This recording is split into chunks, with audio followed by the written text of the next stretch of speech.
October the 12th. I would like to call the meeting to order on October the 12th at 5:00 p.m. We'll have welcome remarks from me. Welcome, everyone. Good to see everyone. I hope everyone's been healthy and safe since the last time we've all been able to come together.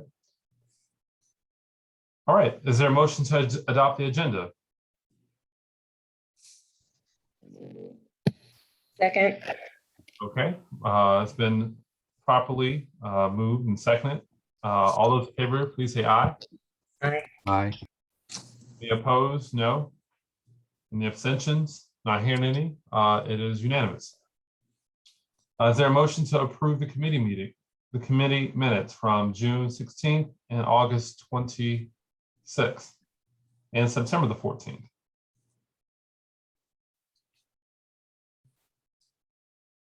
So moved.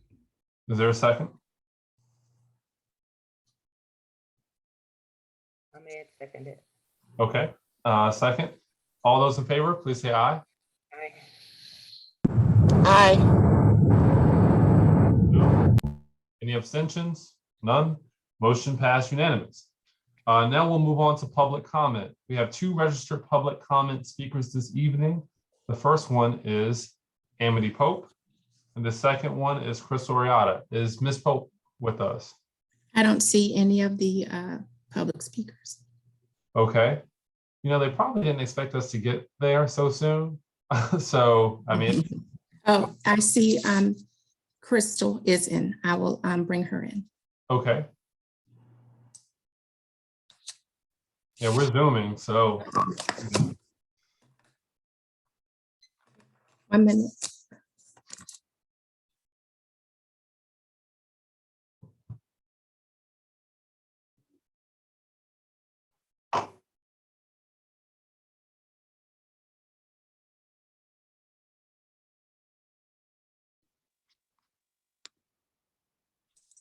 She's in. She's able to talk. She's there. Okay, I just want to acknowledge Crystal. You know, as many of you already know, but I want to publicly acknowledge she is actually the co-chair of the School to Prison Pipeline Community Work Group. And so we've been meeting for months, and she is a faithful and diligent partner in that effort. So I wanted to acknowledge her today. I'm not sure what you're speaking about today, Crystal, but please begin. Thank you for the opportunity to speak and speaking on two important issues. One about the policy around inclusion of our LGBTQ plus students and faculty. As many know, I'm an advocate for LGBTQ rights issues as one of the co-founders of PD Changemakers and co-chair PGC Pride. It is so important that we create a culture here in Prince George's County and specifically in our school system where our students and faculty feel safe. We know that suicide rate for LGBTQ plus children are high, and a lot of that stems from not feeling accepted or belonging. And I just want to commend Board Member Ahmed and other board members that are working diligently on policies like this one that create a safe space for students and for faculty members. And I just urge you guys to support this bill. I hope it is something that can pass unanimously because I think we all truly believe in creating safe spaces for every single student in our Prince George's County school system. And know that advocates and organizers are behind this bill and we'll be reviewing it. And if there's any needed recommendations, we'll also be submitting that as well. But I've read it myself and I'm really just excited about the concept, the ideas, and the aspects that have been included. And also want to take a moment to talk about how much it is also important to represent and to center our immigrant brothers and sisters and our students that show up to school in fear because their families live in fear because of the state of our country now. And we know how we target different students because of their immigration status. And there's already such a barrier in a lot of these homes with English as the first language, or maybe you are maybe the only person in your family that speak English as a first language. There's already this level of fear. And the school system, and when we send our children to school is for a space to learn, a space for them to feel safe. Their parents are giving them to us. I say us because I believe the school system is us as a community, to keep them safe and to send them home. And so we want to make sure that we create the safest possible environment, and ensuring that they know that that's a space that they can't be discriminated against, that they're not in fear.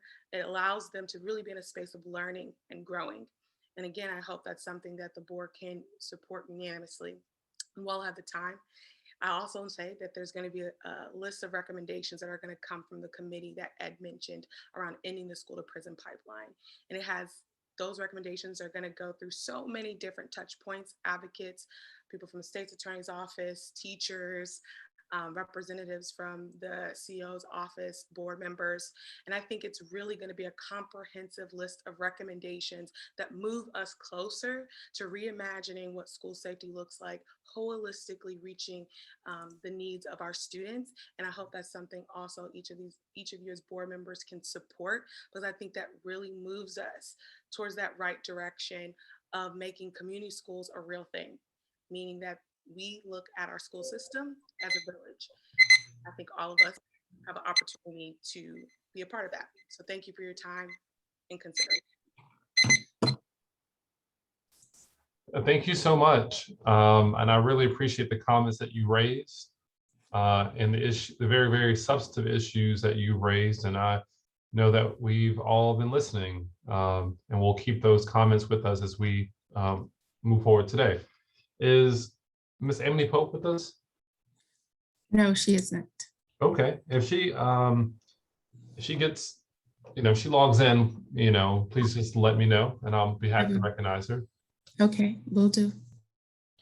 Okay, colleagues, that brings us to item 3.0, policies to review. I believe that we'll have board member Joshua Thomas join us. And so in order to give him more time, I'll start not with item 3.1, but I will start with item 3.2, community schools. Is that okay with everyone? All right, seeing no objections. This policy was last discussed at the committee meeting on June 16th, where former committee member Pamela Boozer-Struthers made a motion to table this to the Policy Governance Committee to allow board staff and administration to continue the work to address concerns made by members of this committee. Would staff please review the proposed revisions for the committee? Certainly, one moment. We jumped over agenda items, so I just want to pull it up on my screen. So as you mentioned, Board Policy 11100 is being presented for revisions. We've been in coordination, myself, the Office of the General Counsel, and the Director of Community Schools. The revisions are being made primarily to ensure the policy aligns with the new requirements in the Blueprint for Maryland's Future Act. And so some of the major changes, substantive changes, would be formatting the policy to make sure it has the required 7 sections as required by Board Policy 9340, incorporating language regarding the purpose of community schools as provided in the Blueprint for Maryland's Future, incorporating various definitions as provided in the Blueprint for Maryland's Future, incorporating language regarding the expectations of community schools, also found in the Blueprint, and updating the composition requirements of the Community School Steering Committee to ensure diversity is considered in selection of its membership.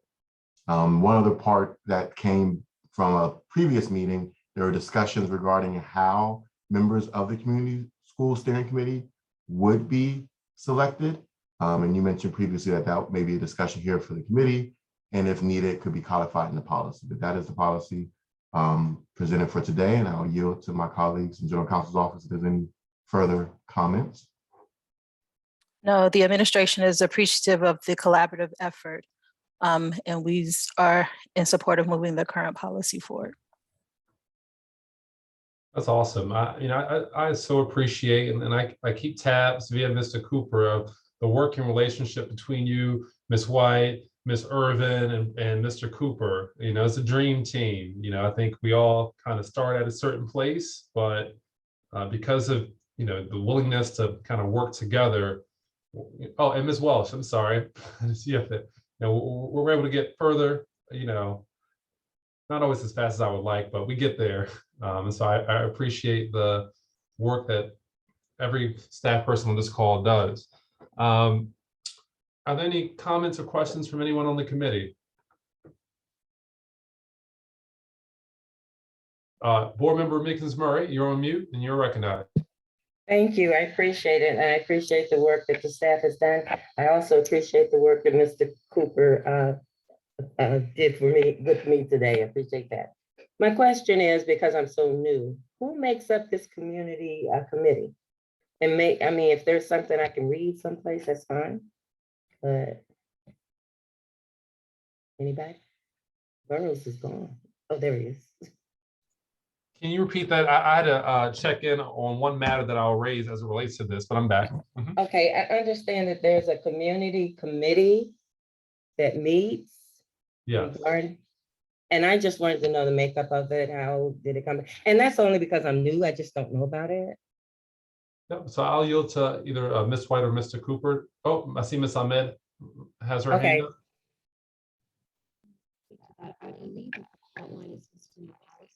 I don't know if it's Can't my hear you. computer. Yeah, Raheel, I think your voice is not right. So you might want to log out and log back in or something.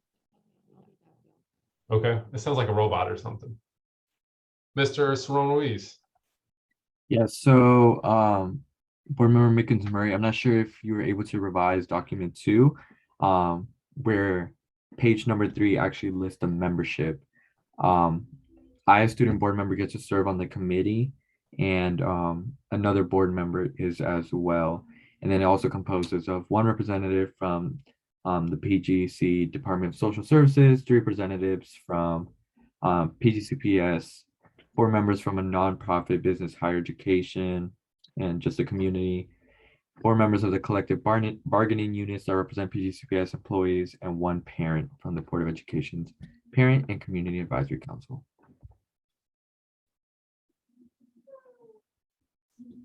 Thank you so much. I appreciate. Sorry, Ms. Mickens Murray. Mhm. Yes, thank you so much, Ruette, Board Member Ruette. So how long do these people serve? And I'm just seeing this, so this must have come up after I reviewed it this morning. I didn't see this.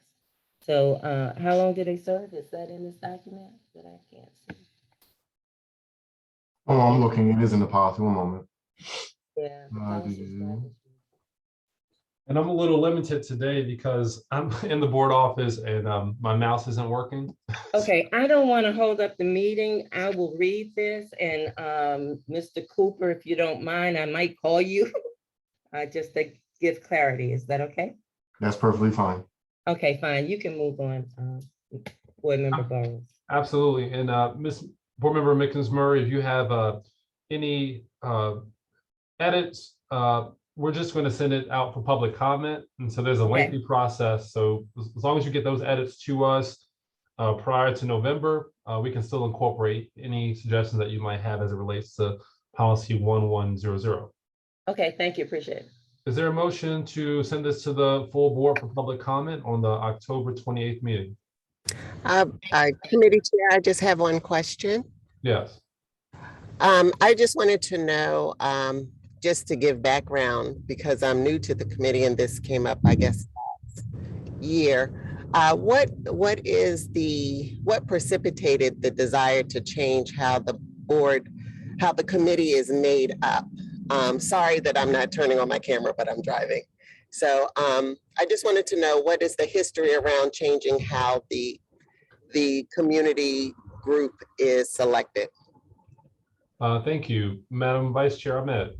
Thank you. Can you all hear me okay now? Yes. Okay. Whew. I could provide some context there.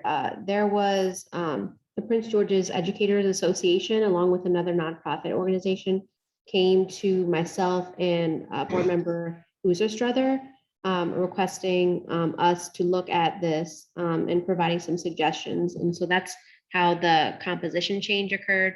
I also wanted to provide some context to Ms. Mickens Murray's point earlier about how did the community schools policy come to be. My understanding, my recollection was that it came together probably in like 2017, if I'm thinking correctly, with a number of previous board members, working in collaboration with community members and activists to come forward with this type of a policy. And so that's my recollection of how the policy came to be in the way that it is. And it was a long process for that. But yeah, those are the 2 points that I wanted to bring. And so the composition change was really prompted by a few organizations that came to me and Ms. Boozer-Struther last year. Okay, Mr. Cooper. Oh, I'm sorry. Can I be recognized? Of course. Doing this wrong. I'm so Yeah. sorry. Oh, and also, if I can just ask Ms. Ellis to, Ms. Oriata, after she spoke, got kicked out and removed. So she can't get back in. So I'm not sure what needs to happen, but I did want to flag you on that. And then Board Member Mickens Murray. Okay, thank you. Thank you, Board Member, Vice Chair Ahmed. I appreciate the insight. Mr. Cooper, what I was going to request is, in the future, when you bring us policies for people like me who are very kind of new, if you could just give us a little synopsis and a paragraph in this page that you're going to create that you talked about for each policy, it'd be helpful, because just need just a little bit of background of who sponsored it, who brought it to our attention that we needed to look at it. I just need that kind of background information. That would be helpful for me. Understood. And this policy was started prior to my arrival, and so I'm not sure of who started. It was kind of handed over to me. The previous general counsel, Tobias, had started it. And so me, Ms. White, Ms. Welsh, and Ms. Irvin just kind of picked it up and brought it across the finish line here today. So I will definitely do that for policies, originating now, but I appreciate that. Thank you. Okay. Could I also add on to what Mr. Cooper just said? This policy is also being looked at because Prince George's County was a leader in community schools long before Kerwin and the blueprint came to be. And so we worked on making sure that this policy was up to date and that it mirrored the law, the blueprint. Okay. And so that's really the impetus for bringing this forward. And so you have excellent questions, Board Member Mickens Murray, and we'll do our best to answer whatever concerns you have left. Okay, that's fine. Thank you. I appreciate it. All right. So is there a motion to put this on the agenda for the October 28th public meeting? So moved. Is there a second? Second. It's been properly moved and seconded. All those in favor, please say aye. Aye. All those opposed, nay. Any abstentions? Hearing none, it passes unanimously. Okay, I see we have our great colleague, Mr. Joshua Thomas here. Mr. Thomas, if you're ready to introduce school uniforms, you may at this time. If you need more time, let me know, and I'll move on to item 3.3. Thanks for recognizing me, Mr. Chair. I'll keep my remarks brief here. This policy was conceived really out of receiving a lot of just different complaints and concerns from different parents at schools in my district about the cost of school uniforms and how these are required costs that have to be that families have to bear year after year. But places a little bit of unnecessary financial pressure on them. Some of the issues that I've heard parents talk about is how year after year, students are growing out of their uniforms and then they have to purchase new uniforms for the following year. And so these are also only clothes that can be used at school and not really anywhere else. And so the idea behind this policy was really to give schools the opportunity to choose, school communities rather, the opportunity to choose whether they wanted to have a mandatory uniform policy as opposed to the current policy, which is that all schools by default have a uniform policy and that schools individually can choose to opt out. So instead of making it an automatic uniform policy and then schools having to opt out, what this policy suggests is that we now make it so that schools can choose to opt in. And so really leaving it up to the school community, right? We recognize that some schools might still want to have uniforms. Some communities might want that in place.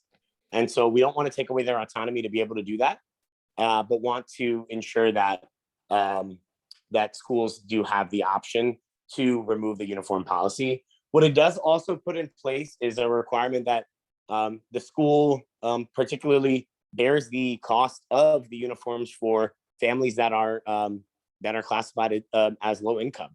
And so again, if a school does want to mandate a uniform policy, that it does have to then take into consideration the financial strain it might place on families that may not be able to afford that.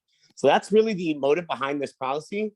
I know it's gone through a lot of different drafts and received a lot of feedback, and so open to hearing other comments, but do hope that the committee will be able to move this forward today. Thank you.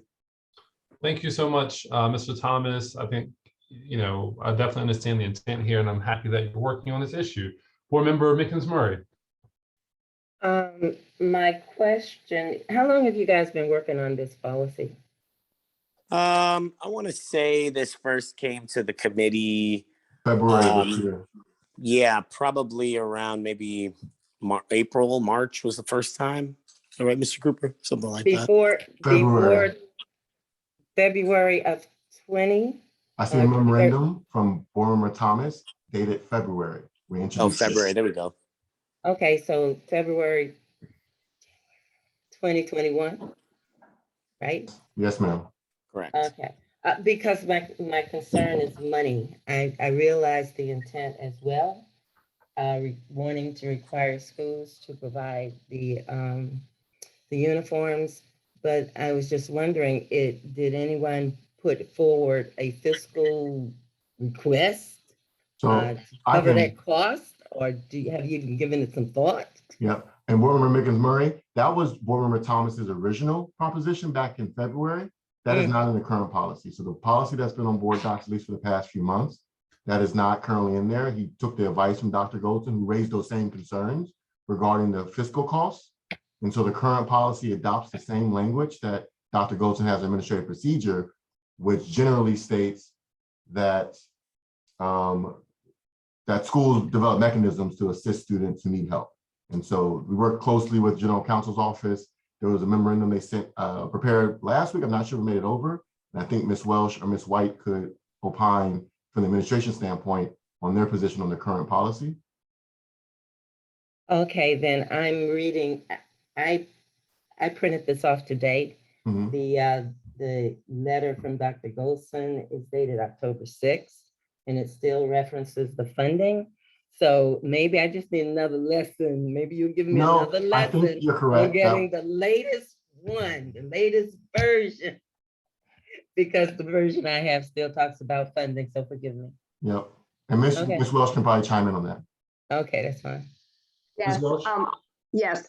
So we actually did submit a policy or a memo, and I'm not sure what's happened to it in the process, but what we did want to share is that we were actually pleased with the most recent revisions of the policy. The administration was pleased for a wide variety of reasons. The first of all, the neutral policy statement we thought was very good. And then the fact that you're also saying that there is a school level decision for whether they decide on voluntary or mandatory. And then, of course, there's the standards, but the language that had been deleted, which talked about requiring provisions for those students who, due to financial hardship, couldn't afford it, was changed to an inclusion of establishment of mechanisms to accommodate families. So currently what the schools do, they do rely a lot on their volunteer partners, as well as donations, as well as other parents who their children grow out of their uniforms, so they donate them to the school.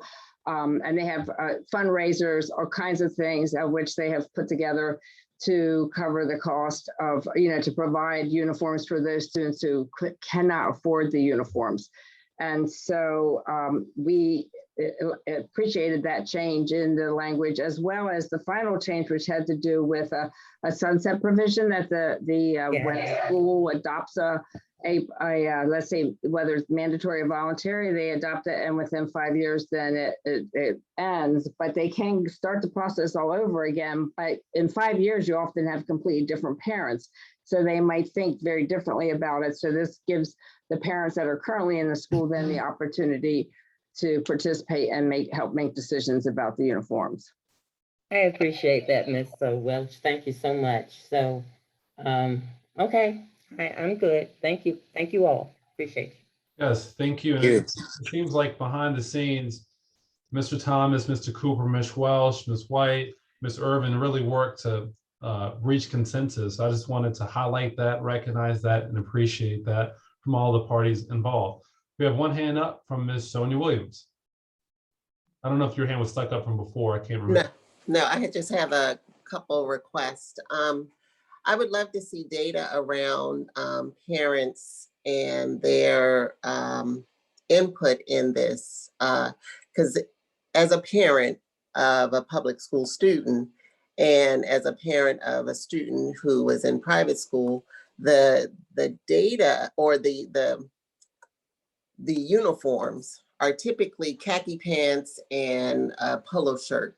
And one of the beauty of having this sort of item in the closet is when we're going to places where it's required to wear something that is business casual.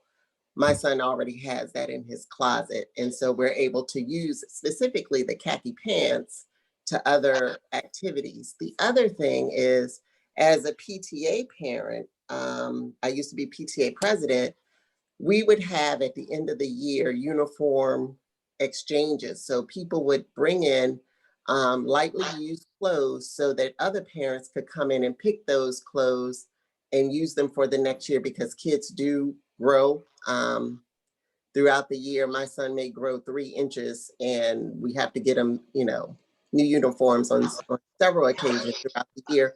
But at the end of the year, there definitely are gently used clothes that can be used by another parent or student should they not be able to afford it. And so as PTA, we would basically make that opportunity available to parents either at the end of the year or at the beginning of the year so that we can help support those families that need it. And so the current policy that's in place, it is a community-based decision, and that decision is based on the parents deciding as a group. Typically, PTA meetings are not attended by the majority of the members of the school. And so it's a challenge to have, a small percentage of those families make a decision for the entire school. So it's automatically opt-in. The schools have the ability to have the parents come in and change that decision should they choose. So I think we have 1 or 2 schools in the school system, and the parents have chosen not to have uniforms. So I would love to see the data around the desire for this change before we move this forward. Because we are such a large school district, there may be just a pocket of folks in Board Member Thomas's district that may want this, but other communities may not have that desire. So I would love to see data around that to see who and how many parents are interested in having that policy changed. Yeah, if I could respond, is that all right, Mr. Chair? Sure, quickly, because we have a long agenda ahead of us. Sure. I appreciate the comments that were shared, and I don't know if for sure if this was sent out for public comment in the last round. I think it was.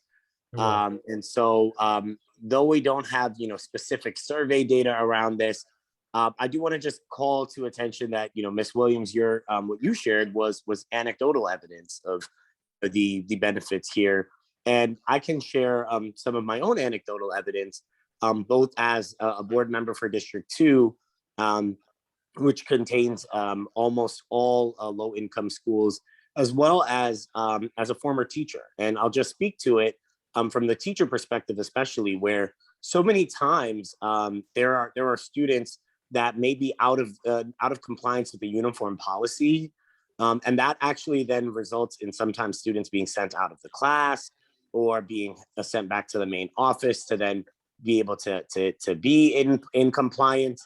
But the long story short is, and the bottom line is, furthermore, that when that happens, students aren't learning.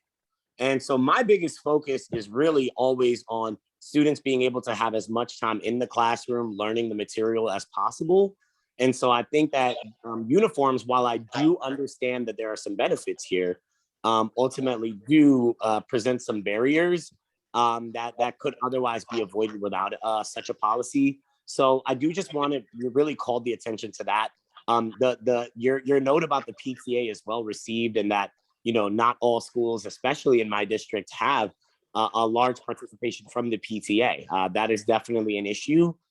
This was done in sort of a compromise to allow, in a compromise with administration to allow schools to have really the choice as to whether they could opt in or out, because we recognize that some will and some won't. But I just wanted to note that that was really done out of a compromise. The original way I pushed forward this policy was really, to be quite honest, with the intention of removing uniforms. But I saw this as a happy medium to be able to move forward and give our communities the choice.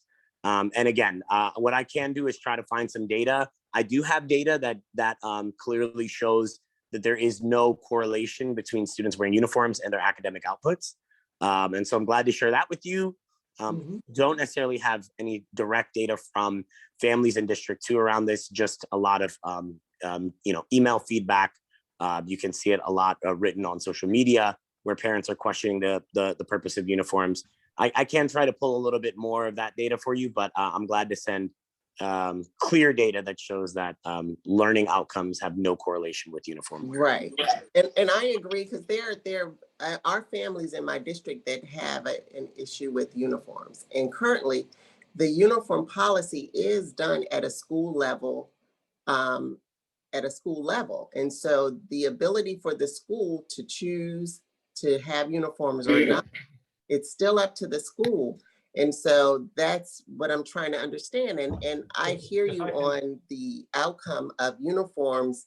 I'm sorry, the outcome of academics does not correlate with the students' achievement. Uniforms do not correlate with the students' achievement. I recognize that.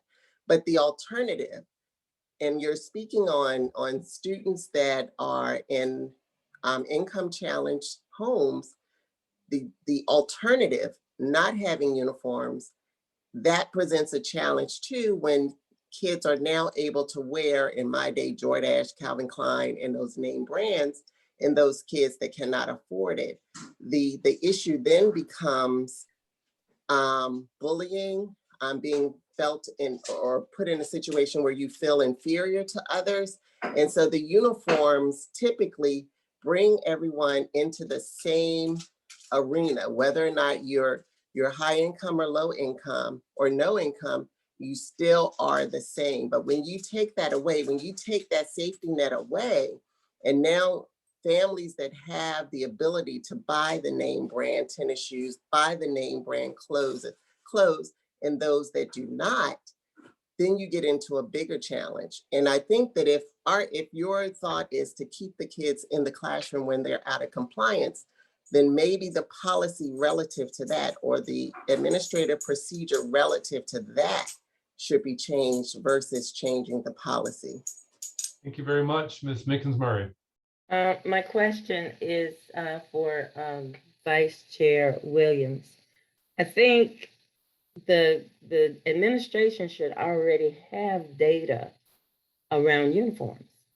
So for me, I don't see why we can't go forward with putting it on the agenda for October, whatever the date was. 28. Okay.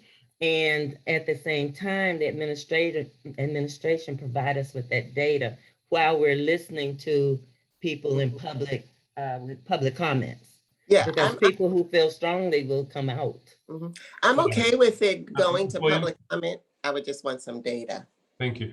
I thank you so much, Ms. Mickens-Murray. Is there a motion to place this as first read on October 28th?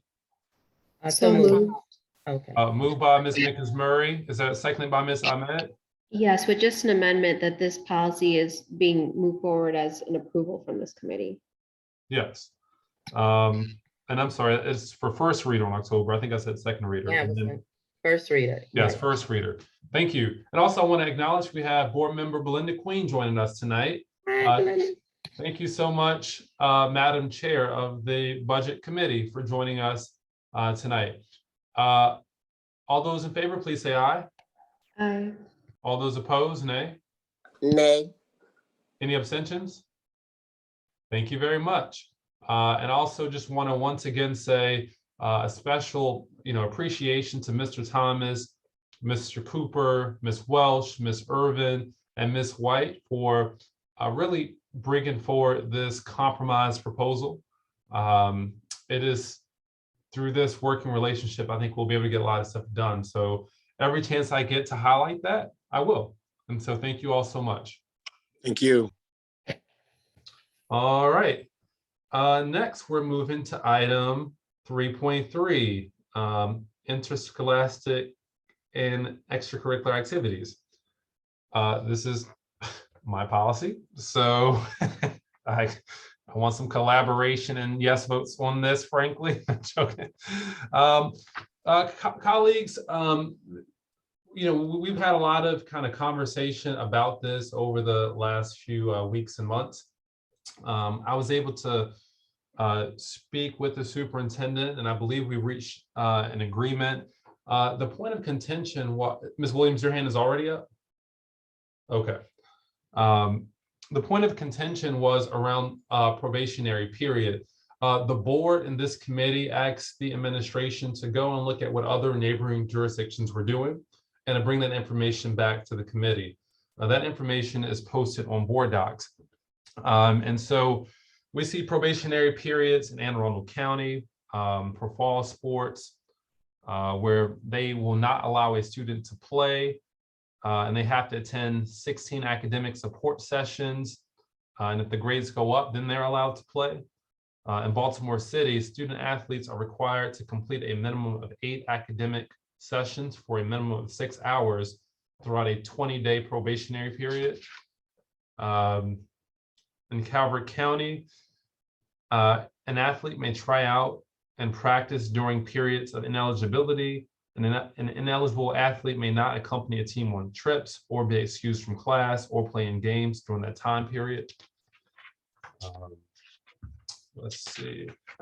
In Harford County, at the principal's discretion, a student may be allowed to participate in extracurricular activities despite a student's ineligibility, conditioned upon the student's achieving grades on his or her interim grades report, which will show the student's progress. And so it's all listed on board docs. And so I really wanted to bring this to the committee to have us decide in a kind of a collaborative manner. I think I have a preliminary recommendation that I want to speak with you all about, but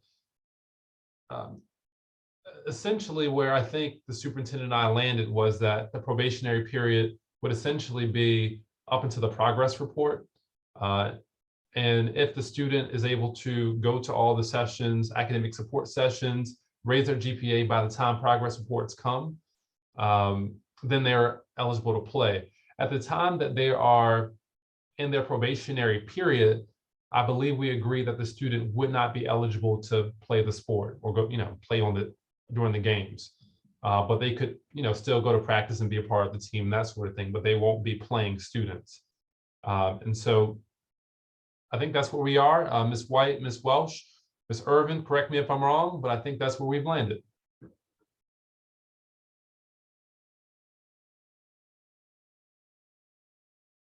Brandon, did you want to speak to it? I think Mr. Burrows covered it completely. I think he was asking for, I guess, from the CEO's perspective, but I think Mr. Burrows mentioned it correctly. There was concern previously regarding the length of period of the probationary period, how long it would be, Right. being a quarter. And I think, as he mentioned, he talked with Dr. Golton last week, and they came up with, as he explained, a path forward on it. And so I think he covered it as best as he could. Okay, thanks. All right. That is correct, by the way. Thank you very much. So looks like we have done it once again through a consensus compromise Maybe not. Oh Lord, Aunt Judy, come on now. Aunt Judy, really? I'm sorry, we're in a public meeting, and then now you all know my secret. Okay, no, just one question. What did you settle on for how long? Because you said up to the interim, the grading. So is it 20 days? Is it a quarter? What is it? So it would be less than the quarter. I believe the administration, well, yeah, it's less than the quarter. It's at the next available marking period. So if it's the beginning of a quarter, it'll be to progress reports. If it's at progress reports, it'll be until the next the next available marking period. Okay, so the progress reports come out, what, halfway through the quarter? Yes. Okay, cool. All right, thanks. And please, Mr. Cooper, if you could work on that exact language. I think we can give you the flexibility to work with the administration on that exact length of time, but it's essentially until progress reports. I believe it's 20 days, but I'll let you work on those details with the administration, and I'm fine with that compromise. Also, please make a note in there that the student will not be eligible to play in the games and that sort of thing, mainly because some of the games requires students to miss school or to travel or miss study hall, and so I understand the rationale there. Okay, so with that amendment, is there a motion to approve this and to send it to the full board for second reader at the October 28th meeting? And I'll second that. Okay. Okay. Moved by Mrs. Strong-Louise, seconded by Mickens Murray. All those in favor, please say aye. Aye.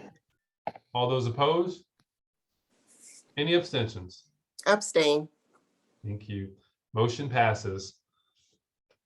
Next, we will move to basic commitments 0118. We discussed this policy at our last meeting on September the 14th. And I believe that there was some back and forth going on between the vice chair and the administration. So I'll yield to the vice chair first, and then I'll yield to the administration. Thank you so much.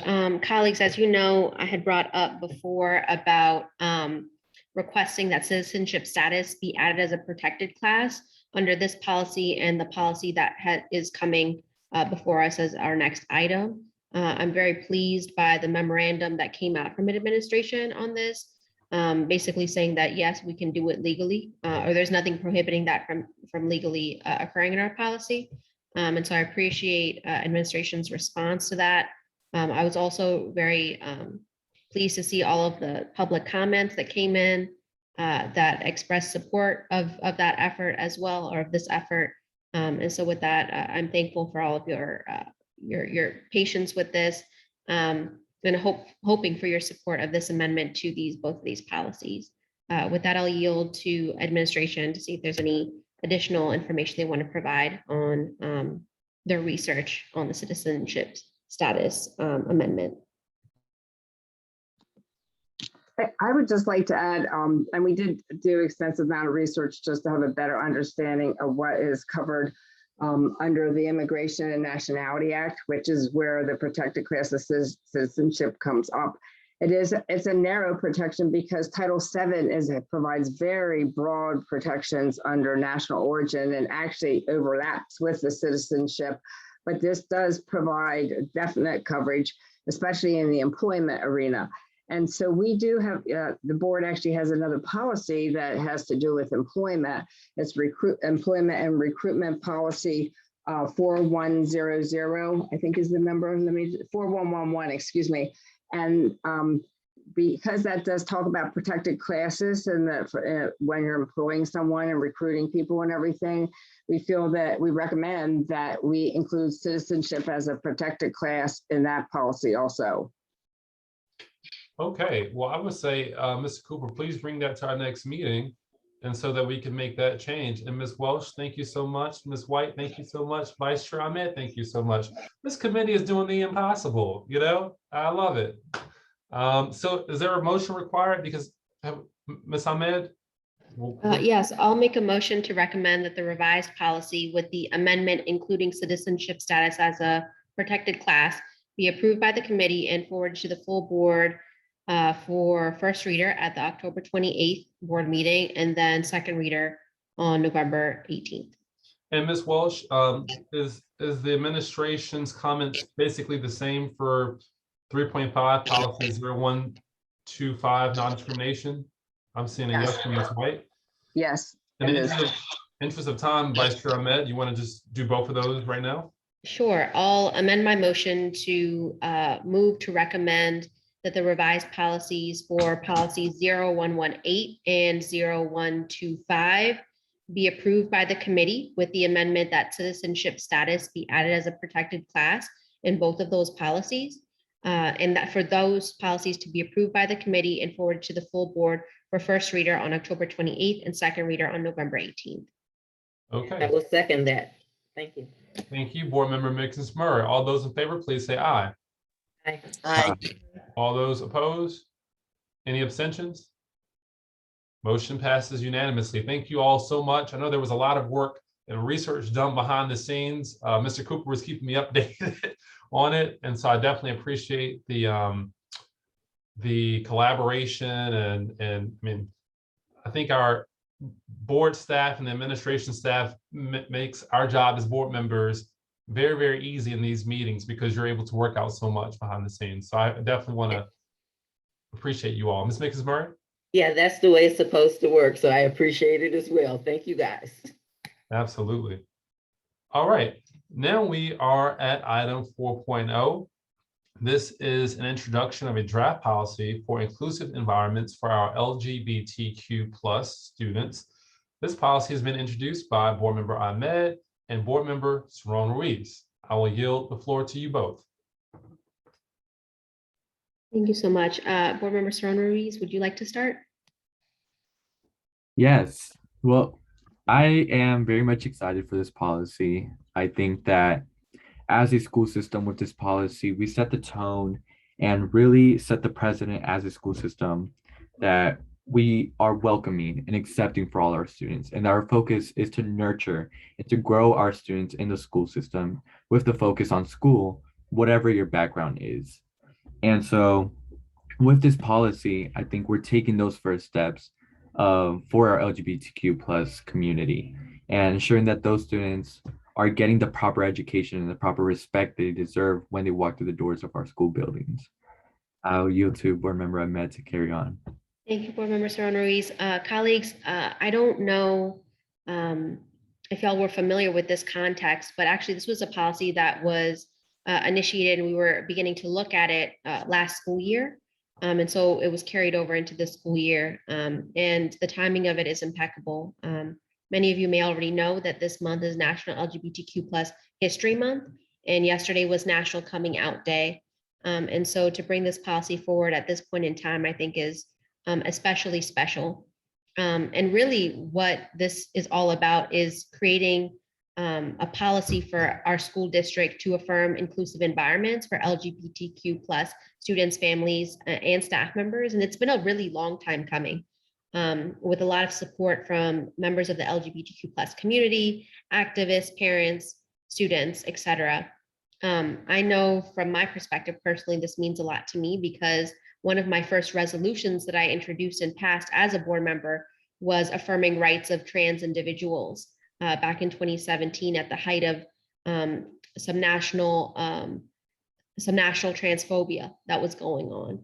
And also recently, you all may recall that in 2020, we passed a budget amendment for $80,000 to support staff professional development programming around LGBTQ plus inclusion and equity. And so there's been these small things that we're doing, also recognizing different months through proclamations that has led to this point. And I did want to thank all of those individuals that have been supportive of this type of work and effort. I also want to note that a lot of the things that are noted in this policy are already being done through administrative procedures that have been executed by the Office of the CEO. And so this is all just basically putting it all together and making sure that we are reaffirming as a board and as a body that we stand with and for our LGBTQ staff, families, and students, and asserting their rights, and making sure that our environment for education is conducive to all people. Thank you. Thank you very much. Are there any comments from any of the, I'm sorry, I'm struggling, like, as I mentioned, I'm in the board office computer. Oh, Board Member Mickens Murray. There you go. Yes, I read this policy and I'm all for inclusion, but I'm also about doing things right and ensuring that we have all the things in place. And one of those things is, have you talked to parents of the students? Because when I look at number 4, it says to me that students shall be allowed to use their chosen preference, but what if a parent doesn't want it? Have we even given any consideration at all to a parent supporting this or not? And I'd be interested in hearing from the administration. Board Member Burrows, can I chime in? Sure. Yeah, so as Board Member Ahmed mentioned, a lot of the provisions of this policy are already in Dr. Goldson's administrative procedure. And that's particularly when it comes to the use of, I think you said restroom, locker room accessibility. Is that what your question was? But regarding? no, I understand that, but I also understand that it's a hot issue throughout the country. So I'm asking the administration, I appreciate your comments, Mr. Cooper, but this is important to me to know, what does the administration really have in place now? That's what I was trying to say, is that that provision was pulled straight from the current administrative procedure by Dr. Goldson. So it's already in I'm looking for the physical things, the facilities, the buildings. Do we have these bathrooms in place in these schools to accommodate what we're putting in all of these policies? I believe in doing things right. So if we're going to create a policy, we should have all of the amenities that we need, that we're addressing in this policy to make it happen. And that's why I need to hear from the administration. Please, anybody? Or do you need more time? And I realize, Chairman Burrows, that this is a first look for us. And maybe this is something that the administration wants to come back to us with. Because when we put this out for public comment, I want to personally be in a position to articulate what we have in place physically within the buildings, all of those things. It's my understanding that, and Mr. Serrano Ruiz, I think you would know, or maybe the administration might know, is my understanding that as you reference, actually, I'll pause. That question was posed to the administration. Right, and Urban has her, Miss Urban, yeah, thanks. Yes, Ms. Mickens Murray, we were told that on the agenda tonight, this would be just a discussion. So okay. We're here taking notes, and everything that you are asking, we will take it back to the administration and be able to come back the next time around. So we're here to listen. We're here to listen and learn and come back to you with the answers to the questions you just posed. Okay, and one other concern that I have from, as you guys look to get your data, is do you have any pre-data, I guess, on parents? Parents are, the students have parents. I want to know if you have information how parents are feeling, or are we empowering students to make all decisions around this? And that needs to be clear for me, Mr. Burrows, at some point, and you and I can have a discussion. And Brandon. Yeah, absolutely. And I would say a part of that discussion can be between the two amazing board members who've authored it. You know, I'm not the author of this. So I think that. Okay, Ms. Ahmed. Yeah, and Mrs. Rome Ruiz. I will say that I'm just a message from board member Queen. We don't even have 88 bathrooms at all school. Oh, it disappeared. I'm having. Yeah, I read it. I got it. I got what you said. Okay. Yeah, I just want to thank you both, Ms. Ahmed, Mr. Sharon Ruiz, for addressing this issue. You know, it is my hope that the outcome of this policy will be creating more inclusive environments for our LGBTQ plus students, and that every student who walks in our door feels like they belong and that they're supported. And so anything that I can do to support in this regard, please let me know. I'm happy to do whatever I need to do to help, and please coordinate with Ms. Mickens-Murray around any of her questions before the next meeting. And I see Ms. Mickens-Murray hand is up again. Yeah, one final comment. I have been going through my safe school training, and I'm almost done. And this subject is there for all of us. I will say that staff, school board members, all of us, they are dealing with it. So I appreciate that as well. So I would encourage everybody, if you look at nothing else, look at the safe school training, because there's a topic there that brings to the forefront what we should be doing in schools. So I appreciate that. Thank you, guys. Thank you. Thank you for bringing that to my attention. I was not aware of that. So I'm happy that that is the case. And so Mr. Sharon Ruiz, Ms. Ahmed, is there anything else that you would like to add at this time? Any motion that you would like to make? It's completely up to you both where we go. I'm trying to honor the request of Mr. Cooper and administration for reviewing this and being able to provide some more feedback. I'm also more than willing, Ms. Mickens-Murray, to talk to you about my experiences. I have spoken to parents of LGBTQ students, and I'm happy to share those experiences and the results of those conversations with you as well. Appreciate that. Thank you. Okay, and thank you very much, Ms. Ahmed. Mr. Cooper also told me that we would not be voting on this today. I said I'll leave that up to Ms. Ahmed. But I see you're concurring with Mr. Cooper and the administration tonight. All right. Well, now we're at items 5.0, follow-ups and next steps. Follow-ups from the previous meeting are posted on board docs. The next steps, and we might want to consider for some of these, maybe a small working group so that we can move. It takes so long to get the policies, you know, out to public comment and then first reader, second reader. That process is so lengthy that, you know, if our next meeting is, if the administration is able to look at this prior to the April 28th meeting, you know, and we're okay with putting it out there for public comment, I think the process is too long, frankly. And so I'll be happy to talk with committee members offline about what we can do to kind of speed some of this along. All right, closing remarks. Oh, is there a hand from Ms. Williams? And there's a hand from Mr. Yeah. Cooper. Mm-hmm. I would just like to make a suggestion, and I think with our work plan, there is an opportunity for us to interact with the stakeholders sooner.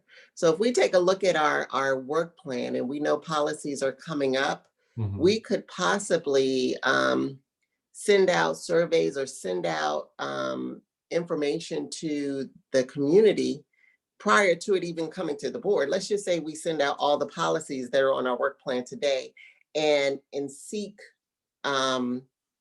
comments from the community prior to it even coming to our committee, so that when it comes up, we can have some general feedback from the community that can help speed up the process. Because I think when we're making changes to how the school system operates, that takes a long time. Policy takes time. To do policy effectively, it takes time. So if we want to speed it up, then maybe we can send out just a request to the public saying, hey, take a look at these policies. We will be discussing them this year in the policy committee. We would love to have your input and thoughts on these policies well in advance so that we can get some comments back.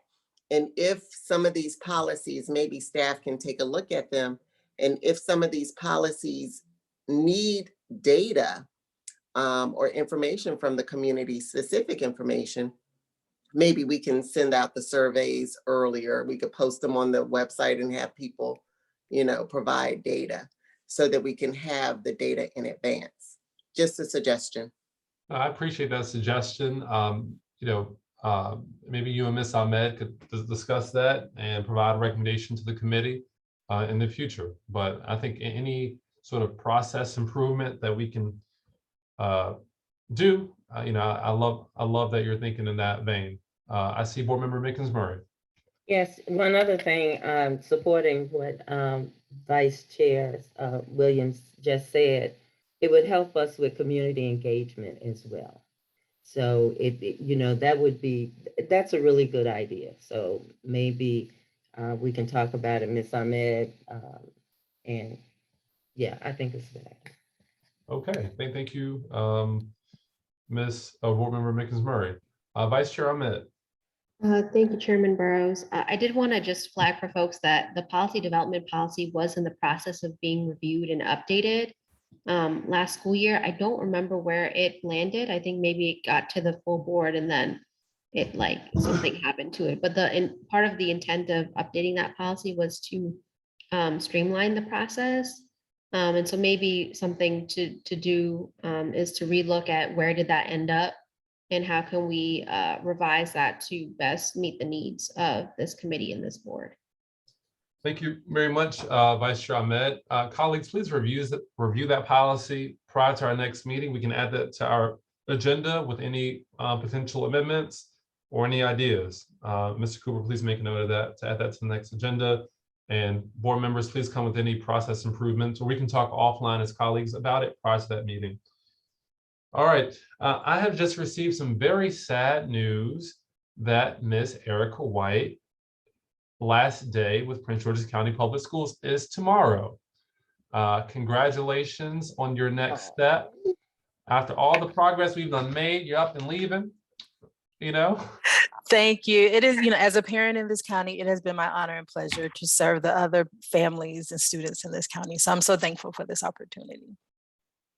Yes, and you have served them well. Your expertise, your collaboration. I know with Mr. Cooper, he loves working with you. I think he's a little distraught that you're leaving. But I definitely appreciate all that you've done to make Prince George's County Public Schools a better place. And maybe one day you'll return, It's a great place. Absolutely. So I just wanted to acknowledge you, honor you, and thank you for all that you've done to contribute to our school system. Thank you. Is there a motion to adjourn? So moved. Second. All those in favor, please say aye. Aye. Aye. Any opposed?